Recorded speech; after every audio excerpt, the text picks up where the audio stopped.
അസ്സലാമു അലൈക്കും. നമസ്കാരം. ഇന്നൊരു കോൾഡ് കേക്കാണ് ചെയ്യുന്നത്. അതിന് വേണ്ടിയിട്ട് 150 ഗ്രാം ടീ ബിസ്ക്കറ്റ് എടുത്തിട്ടുണ്ട്. നിങ്ങൾക്ക് ഇഷ്ടമുള്ള ഏതെങ്കിലും ബിസ്ക്കറ്റ് എടുത്താൽ മതി.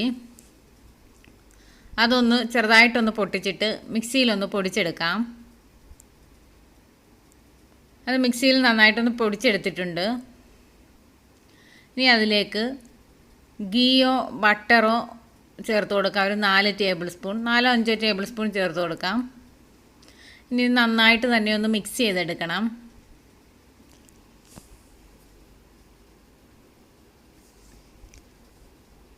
അത് നല്ലപോലെ തന്നെ മിക്സ് ചെയ്തെടുത്തിട്ടുണ്ട്. ഇനി ഇതൊരു പാനിലേക്ക് അതിൻ്റെ അടിയിൽ ഓയിൽ ഗ്രീസ് ചെയ്ത് കൊടുക്കണം. ഞാൻ സൈഡ്സിലൊക്കെ ബട്ടർ പേപ്പർ വെച്ച് കൊടുത്തിട്ടുണ്ട്, കേക്ക് പെട്ടെന്ന് വിട്ട് വരാനായിട്ട്. ഇനി ഇത് ബിസ്ക്കറ്റ് പൗഡർ അതിലേക്കിട്ട്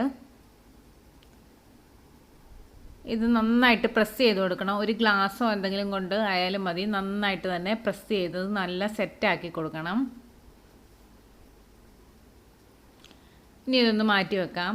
ഇനി വേണ്ടത് വിപ്പിംഗ് ക്രീമാണ്. വിപ്പിംഗ് ക്രീമോ വിപ്പിംഗ് പൗഡറോ എടുക്കാം. ഞാൻ ഡ്രീം വിപ്പിൻ്റെ 3 ചെറിയ പാക്കറ്റ് പൗഡർ എടുത്തിട്ടുണ്ട്.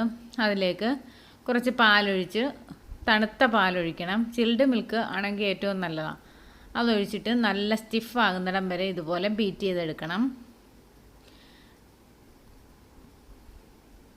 അതിനുശേഷം ഇതൊന്ന് ഒരു പൈപ്പിംഗ് ബാഗിൽ ഒക്കെ മാറ്റാം.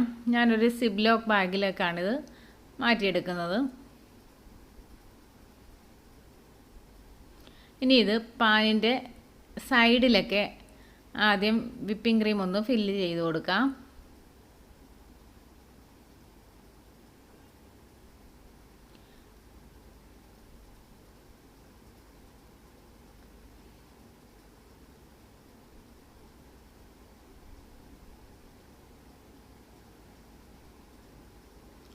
ഇനി ഇത് കേക്കിനൊരു ഭംഗി കിട്ടാൻ വേണ്ടി അതിലേക്ക് പച്ച മുന്തിരിങ്ങ വെച്ച് കൊടുക്കുന്നുണ്ട്.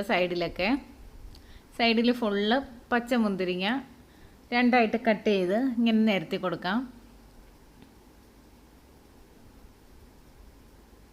ഇനി ഇതിൽ ബാലൻസ് ഉള്ള വിപ്പിംഗ് ക്രീം ഫുള്ള് ഇതിൻ്റെ മുകളിൽ വെച്ച് കൊടുത്തിട്ട് നന്നായിട്ട് ഫില്ല് ചെയ്തെടുക്കണം.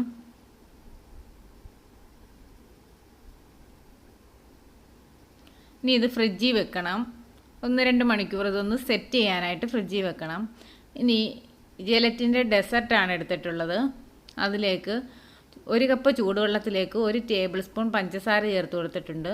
അതിലേക്ക് ജെലറ്റിൻ്റെ ലൈം ഡെസർട്ട് എടുത്തിട്ടുണ്ട്, ഒരു പാക്കറ്റ്. അത് ചേർത്ത് കൊടുക്കാം. ഇതിന് പകരം ജെലറ്റിനും ഗ്രീൻ ഫുഡ് കളറും പഞ്ചസാരയും ഒക്കെ നിങ്ങൾക്ക് യൂസ് ചെയ്യാം. ഇത് നന്നായിട്ട് തന്നെ ഒന്ന് മിക്സ് ചെയ്ത് കൊടുക്കാം. ഇനി 1/2 കപ്പ് തണുത്ത വെള്ളത്തിലേക്ക് ഇത് ഒഴിച്ചു കൊടുക്കാം.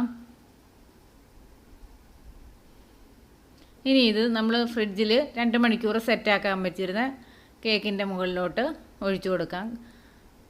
വിപ്പിംഗ് ക്രീം കയ്യിൽ തൊട്ടാൽ ഒട്ടാൻ പാടില്ല. ആ പാകത്തിലാകുമ്പോഴേ ഇത് ഒഴിച്ചു കൊടുക്കാവുള്ളൂ. ഇനി ഇത് വീണ്ടും ഒന്ന് ഫ്രിഡ്ജിൽ വെക്കണം സെറ്റാകാനായിട്ട്.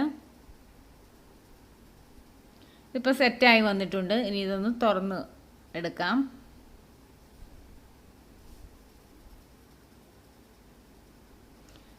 കോൾഡ് കേക്ക് റെഡി ആയിട്ടുണ്ട്.